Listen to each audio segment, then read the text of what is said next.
creative lines pa lang pinakita ko. Wala pang angle, wala pang flow. Pero maguguhit-guhitan nitong Ox. Parang yung Ox sa poster, parang nilaro yung tic-tac-toe. Maiikisan ka lang, hoy! At itong baka sibak sa akin. Buti wala to sa Pangasinan, boy! Yung mga baka tinitira lang yan sa amin! Ano, Ox? Ano, Ox? Trabahuhin kita? Hindi, joke lang. Speaking of trabaho, nakakolab niya si Glock. Nakakolab niya si Raf. Pero yung tono nyo ang wak, tapos wala ka pang sapak. Yung genre mo pang Tito, Filipino, version to ni Dax.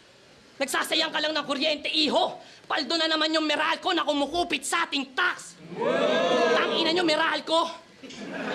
Tapos umani rin ang views kasama si Emzite, si Mot, at isang rapper na mukhang stupid lame. Mga 100K siguro, give or take, tas piece of cake daw nila, tanga piece of flame. Patunay lang na may 100K na bobong Pilipino mamili ng music taste. Mga nakikinig sa'yo, naka-skinny jeans pa rin. Hindi na nakaalis sa hypebeast face. 10 years in the making, ang corny mo pa rin. Ni hindi ka man lang dumaan sa improving stage. 10 taon, Oxmag, pagkahibang mo malalana. Sa sobrang tagal mo dyan sa hip-hop, yung mga fans mo dati tumanda na. Kasi wala kang ibang ginawa kundi mag-stick sa isang mantra. Mahiya ka pagkat 5 yung mga sinakop ko na genre. Nandiyan yung boom bap, rap metal, melodic rap, tapos punk na tumatawid sa blues. Mga kanta namin sa Daspan at Zuli, pang animalan pero malinis aming moves.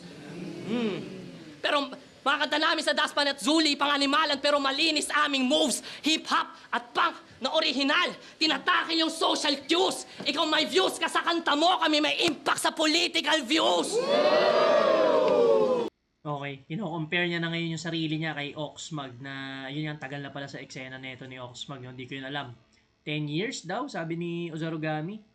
So sinasabi niya na, kumbaga parang wala pang, hindi nag-improve si Oxmag o hindi man lang siya nakilala or kung meron mang views, hindi ganun ka-impactful kagaya ng ginagawa nila Ozarugami tsaka ng mga kagrupo niya. Hindi ko lang natripan yung ibang rhyming like yung piece of flame ulit, parang inulit niya yun. Or hindi ko lang narinig ng maayos.